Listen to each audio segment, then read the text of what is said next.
रही बात कुछ सुपारी वाले पार्टियों की, उसमें मैं नहीं जाता क्योंकि वो हर चुनाव में जागृत होते हैं और कुछ ना कुछ यहाँ वहाँ पब्लिसिटी स्टंट करते हैं, वोटों की बंटवारा करते हैं और फिर शांत हो जाते हैं। अटल सेतूला नवी मुंबईकडे पहिल्याच पावसात तडे गेले, कसं पाहता? अजून 6 महिने सुद्धा झाले नाही। मला तर त्या सगळ्या विषयावर मी वेगळं सविस्तरपणे बोलेन, कारण आज हा विषय विद्यार्थ्यांचा महत्त्वाचा पाहिलं तर बिहार असेल, उत्तर प्रदेश असेल, हे जातीय राजकारणामुळे मागे राज्य राहिलेलं, आता महाराष्ट्रात देखील जातीय राजकारण पाहायला भेटतंय। ओबीसी असेल, मराठा समाज असेल, महाराष्ट्राचा देखील जो प्रगती मार्ग आहे तो कुठेतरी अडथळा निर्माण होईल काय याच्या? उत्तर फार टेम्पटिंग आहे, पण आज मी देणार नाही, कारण आज विषय विद्यार्थ्यांचा आहे। मुख्य गोष्ट ही आहे, कारण आजपासून मला वाटतं ऍडमिशन प्रक्रिया सुरू झालेली आहे।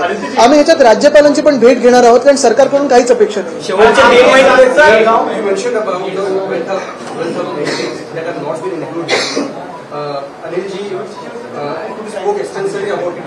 Yes. So how do you deal with it? Because that just 5 days left. You said met the CEO, Maharashtra CEO.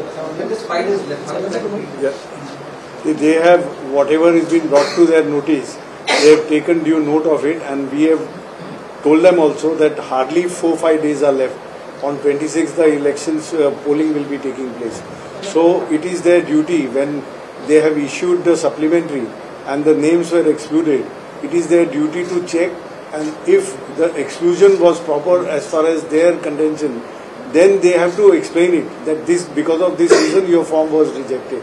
Otherwise, they will have to come out with a fresh supplementary, and that will be made known on public address system. Wide publicity should be given that these are the names which have been added, so that the concerned voter will exercise his franchise. So that has been शेवटच्या काही महिन्यांमध्ये काम करून काही होत नाही, यासाठी आम्ही तुम्हाला बिनशर्त पाठिंबा दिला नव्हता, असं अमित ठाकरे म्हणाले। सोडून द्या।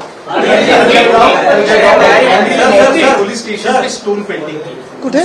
Jalgaon, an angry mob attacked a police station because 6-year-old girl was treated badly. So what would your reaction? मला वाटतं एकंदर आपण पाहिलं असेल महाराष्ट्रात कायदा सुव्यवस्थेची जी परिस्थिती आहे ती एकदमच खराब होत चाललेली आहे।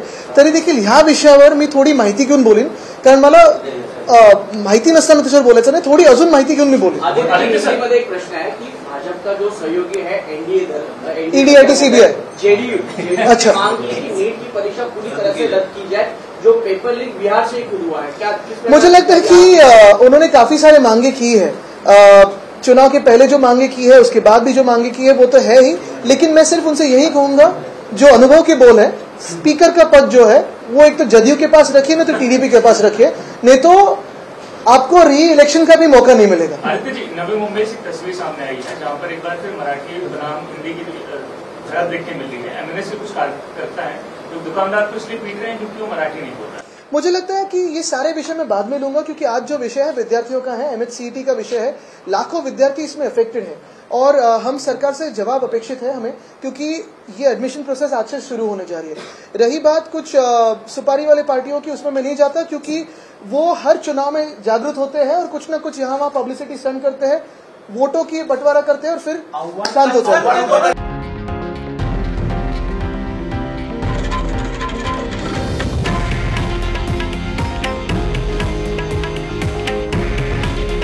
हे आहे देशातील नंबर 1 न्यूज नेटवर्क आणि आपण पाहत आहात TV9 मराठी। काळजी तुमची, हित महाराष्ट्राचं।